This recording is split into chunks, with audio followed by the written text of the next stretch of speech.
we know, everybody is talking about the plot. What is the real plot? And interestingly, everybody claims to know what the plot is, what the objective is. What's the deal? They know the answers. There are names floating out there. So many names, you know. Back then, right after 9/11, the names used to be George Bush, Dick Cheney, Wolfowitz, Richard Pearl, Douglas Feed. Do you remember those days? When people spend all their times, these are the people who want to be activists, or they are posting self-claimed journalism, that they knew the answers, and to simplify everything, they put out name or names with faces, and they said, all this plot, everything with 9/11 is coming from this, that's the evil behind it. And that it would be that. Years were spent chasing those infamous names. Wolfowitz, Richard Pearl, Douglas Feed, Dick Cheney. Do you remember that? Well, it just becomes like a flashback, because now we are seeing, again, similar types of people out there, floating names and providing the readers, the viewers, with definitive answers. Okay, people, you know, sensational titles. XYZ, George Soros, Buffett, Bill Gates, Jeff Bezos. There are 5, 6 names, and they are saying, this person is behind all this. It's all because of that person, and let me tell you what the plot is. I am not going to talk about that for this episode, for this brief discussion. Instead, I want to talk about common sense and talk about, therefore, really plausible hypotheses. I don't want to even call it theories, okay? Let's keep our minds open, you know, because when you have people or individual, a certain individual or that individual, this individual, come out and say, here's the answer, here's the person, I solved the puzzle, I'm telling you, it's about the sperms. They're going after your sperms. They want to put the microchip in your brain, and this is all about that. Or they want to have their own federal digital currency, US federal, that would eliminate all other currencies, and that's the plot. Let's not do that. Let's not do that, okay? That would be similar to what people did, and that did a lot of damage, because instead of seeing the forest, people started going and chasing their own tails, pointing at trees, at this tree or that tree. That's simple. That is waste of time. That is distraction. That is when we will not get anywhere. Did we get anywhere with 9/11? Did we really?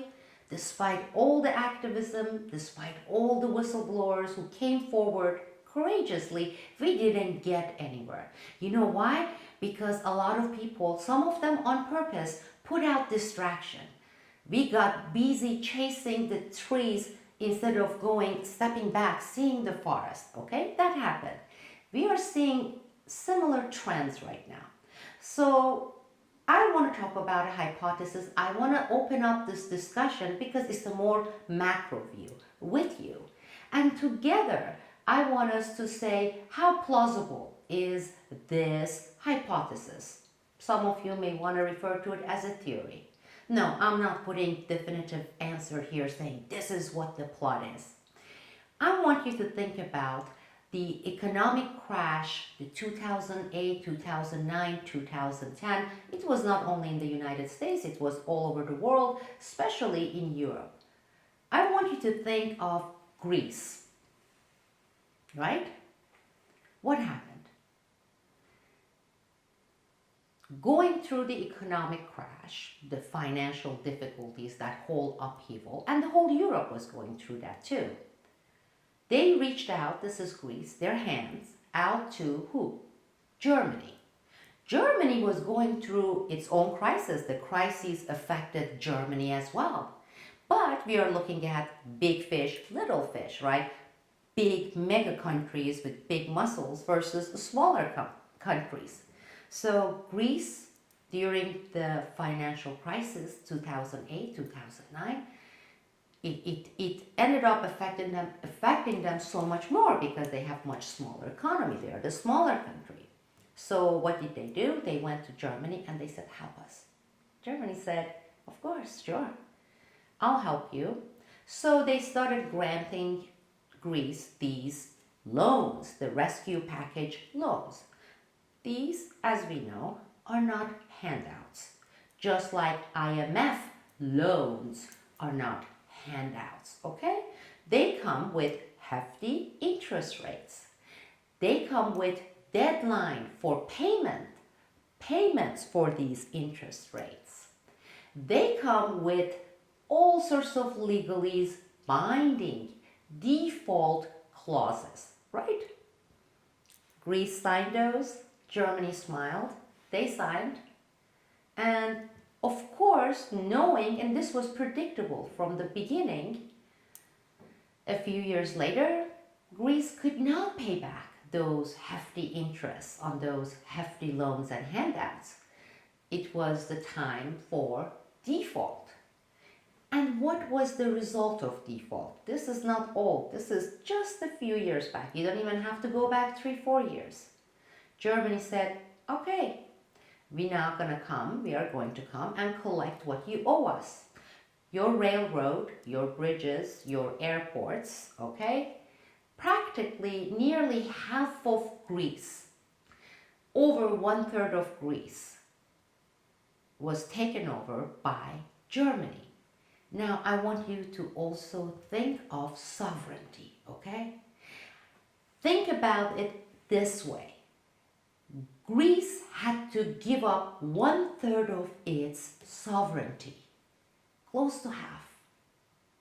That's how loans come. This is not like 200 years ago, even 100 years ago, when countries went out with their military and all the cannons and the tanks later and invaded the countries. There were a lot of shootings and they took over, they invaded a country. In this new modern era, there are different ways of taking over countries, colonizing them.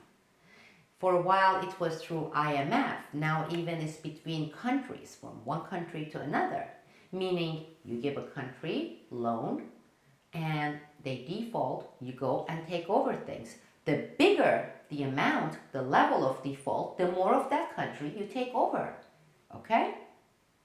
Imagine China at some point saying we own 1/3 or 2/3 of all US airports, half of its military industrial complex that is under the government, and this infrastructure and the metro lines in San Francisco and in Washington, D.C. and in New Jersey. I mean, just think about it.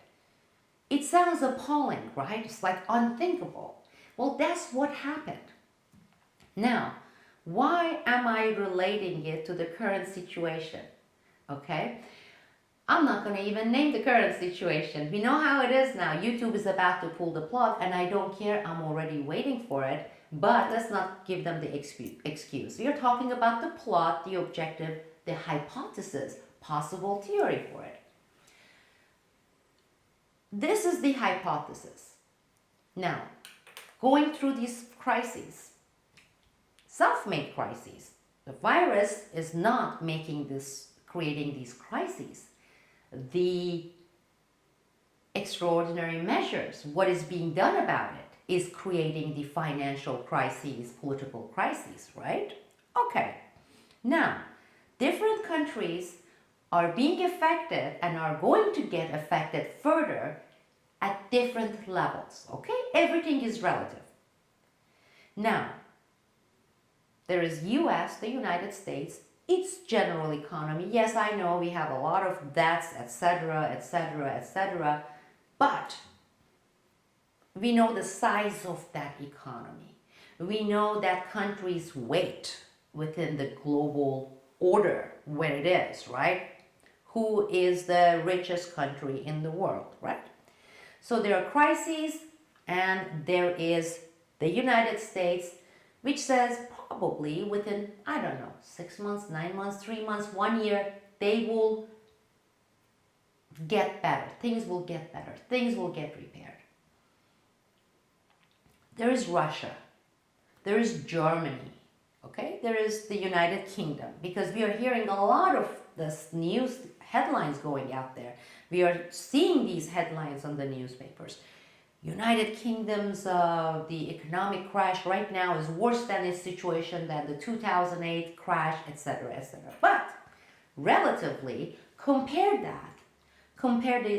the ones in, let's say, United States, UK, Russia, Germany, to Spain, Greece, Italy, Turkey.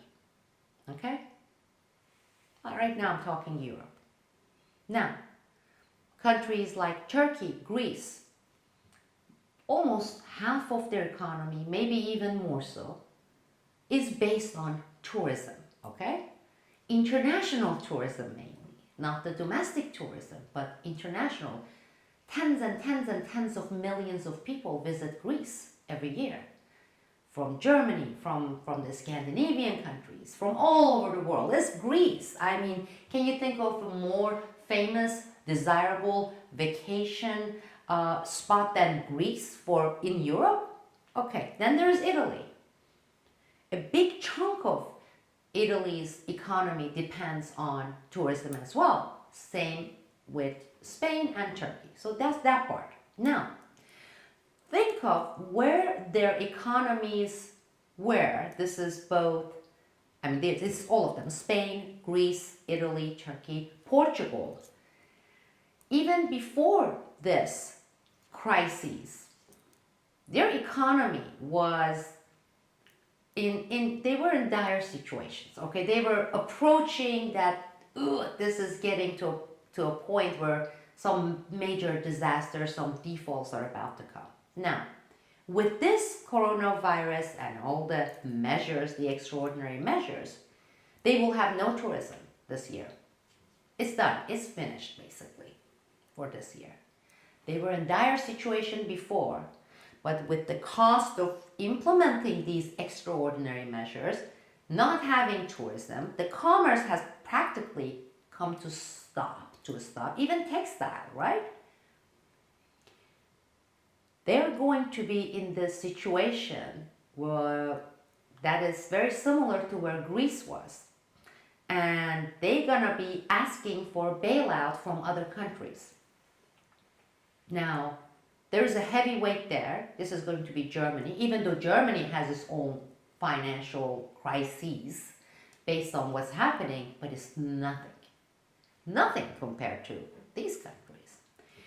And just like what happened with Greece, this time with Greece there will be, I believe, the rest of the 2/3 of their country is going to go. 1/3, more than 1/3 has been given to Germany.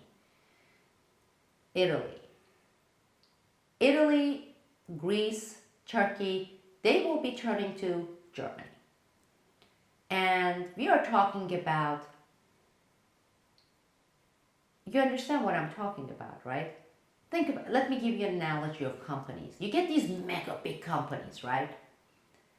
They basically fix their site on some smaller companies, competitors, but they're small, but they're good, they're promising. Then they go and engage in tactics. Maybe they lower their prices because they're mega companies, they can, right? To make the smaller companies, maybe mom and pop shop here and there, put them in a hard situation when they are almost at this position of filing bankruptcy. Then what do? This is the timing they themselves lead the situation to. Then they go and they take over. They absorb those companies. They say, yo, we see you're basically bankrupt. How about this? We'll buy you for 25 cents. So you get tiny amount. Let's say their worth was 1 million. They're going to be selling for $50,000. I'm just throwing numbers here. That's how they take over little countries. Well, the situation, the hypothesis I'm talking about, it's not really that different than this concept. Big fish eating little fish. Mega companies engaging in games, price settings, and tactics to affect negatively smaller, smaller to mid-sized companies, get them weak, then they go like vultures and they buy them out with very little money. Instead of buying for $1 million, you get them on the cheap, $50,000. Even if you didn't buy them, the mega companies, they're going to go out of business, so less competition. You see what I'm talking about? Now, you see how this can be played out, whether it was planned in this way or spontaneously will get to be utilized this way. What I am seeing, what I am predicting, confident enough to sit down here and share this hypothesis with you all, okay, and bring you into this conversation is this. What if the main plot involves the mega countries per previous discussions and agreements? You know, when G5 get to meet or talk and plan and plot and say, let's do something. Or maybe sometimes it's G10 that do that, okay? And they say, A will lead to B, B will lead to C, and at point D, you Germany, you're free. Because if and when Germany practically takes over Greece, with Greece will come who? Cyprus. Greek Cyprus. So having Greek Cyprus and Greece, okay, is having the access as the owner of Greece to the whole Eastern Mediterranean. What is important in the Eastern Mediterranean region currently? What has been the tension point there? The energy corridor, the energy transport corridor. We have all this natural gas, we have all these resources with this proposed pipe that is supposedly planned to pass through the Middle East, through the East Med, into Europe. Okay, Russia doesn't want it. Now, I'm not going to get into the East Med tensions, but for those of you who are into these geopolitical issues and tensions, you know what I'm talking about, right? And Germany has been the biggest influence, the biggest player behind the East Mediterranean pipeline. Imagine what would happen when and if, let's put the if there because I love Greece, I really do, I love Turkey. Let's say Germany, when this request for bailouts, when countries begin to default, are taken over along the East Med, Greece, Italy, Turkey, therefore the East Med corridor as well. You see where I'm getting at? Then we are looking at Spain. Interestingly, I had a video report. Again, it was a discussion for my subscribers at Newsbud. And I talked about this 2 months ago. Because what I was looking at during the early stage of this crisis was what's happening to geopolitical map. Pakistan going and begging IMF to give them big chunk loans, bailout loans. Then I started seeing dozens and dozens of countries started lining up and asking for IMF loans, bailouts, okay? The most interesting part had to do with Iran. Iran has not gotten anything from IMF, requested anything from IMF, because the IMF is the West. IMF is mainly the United States and NATO and the Western Europe. Since 1967, for the first time in more than half a century, Iran is asking IMF, begging IMF for money, for bailout with this crisis, the virus, the war on virus, okay? So, yes, I wanted to share this with you, and I wanted you to broaden that angle, because it's very easy to get sucked into these little things going and then saying XYZ is there, Bezos wants to do that, somebody wants to get your sperm, somebody wants to make you infertile, they're worried about our sperm. I mean, our brain, they're going to take over our brain. That's true. We are going through technocracy era. These are technocrats. Of course they want to control all aspects of our lives. They already do, like 99% of it.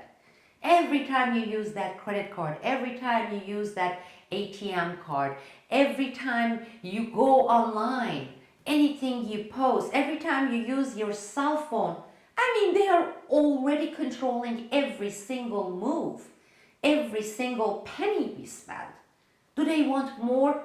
Yes, they do. Of course they do. It's about control. It's about power. But to simplify and say these things are all by this guy, Gates, I don't like Gates. I think he's playing his card, and he has been doing a lot of things like vaccination, etc. But to come out some dropouts and say, I give you the answer, he's the man, just like Wolfowitz was. Just where are they, by the way? Where is Richard Pearl? Where is Douglas Feet? Have you even heard from them?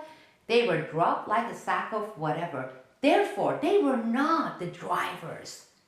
They were not the drivers of these global plotting, okay? To limit the deep state to one or two figure and go and say, I have the answer, comical stuff. It's a waste of time, it's distraction, it won't get us anywhere. Now, what is people say, okay, deep state, then what is the deep state?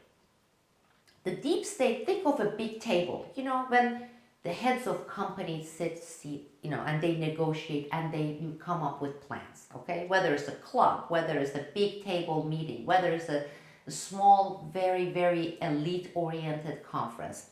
Think of it that kind of a model.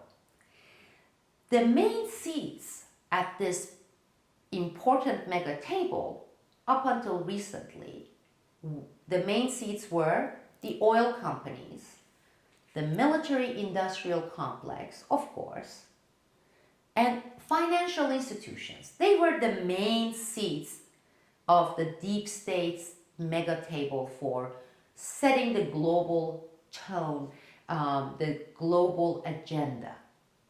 This table has expanded, of course, with the age of technocracy. Now we have new players. It's not any longer just the Rockefellers and the BP oils. No, now we have Bezos and we have Zuckerberg, Facebook, that they have gotten mega, they have gotten really big. So more seats, additional seats have been added to this deep state tables, the decision makers. Of course they are there. Now with this crisis and how it's been turned into crises, you see that the big pharma also got invitation. Now they are part of the seats because they're saying, it was you guys playing the big balls. Now we want to be among the major leagues. So yes, the plot also involves bringing these players, seeing that these players are currently sitting around the same table. Oil, military-industrial complex, financial institutions, the mega technocrats, the names you all know, and the big pharmas. Who's going to develop the vaccines? Who's going to have the rights to distribute them? Okay? But also think about countries being led to or accelerate it go higher for certain countries, many countries around the world, so that they come to this position of default, which they will come. There is no way around it. I don't want to name countries right now because then I'm going to get hung here because you're not allowed. That may make certain country look bad. I'm telling you, dozens of countries are going to default. This has already been foreseen, okay? And there are less than half a dozen countries, mega countries, that have been sitting ready that they're going to gobble them up, like big fish, little fish. Their default this time is going to mean direct colonization by less than 6 countries around the globe. They're going to be absorbed, and we are with that entering a new era. And I'm going to end this by making one point again, which I made at the beginning. Let's call this hypothesis. Let's not come out and be so arrogant and dumb to say, I've got the answers. I know who's doing this to you guys. X, Y, Z. Let's go all together and say, boo. One more time, boo. No, we don't play that game. I never played that game. I don't want to have that kind of popular channels because it's boring, number one. It really bores me. I've been in this whole activism and journalism for a long time, but also it's comical.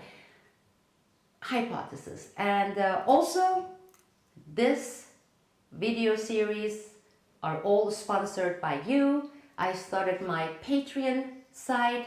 Now we have 17, 18 new patrons. I want to thank them. They are my patrons, and they are the ones who are making this open videos, so they are not behind the paywall at Newsbud, possible.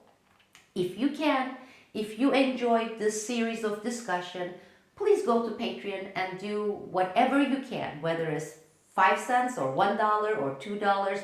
It doesn't make any difference in terms of what you get out of it.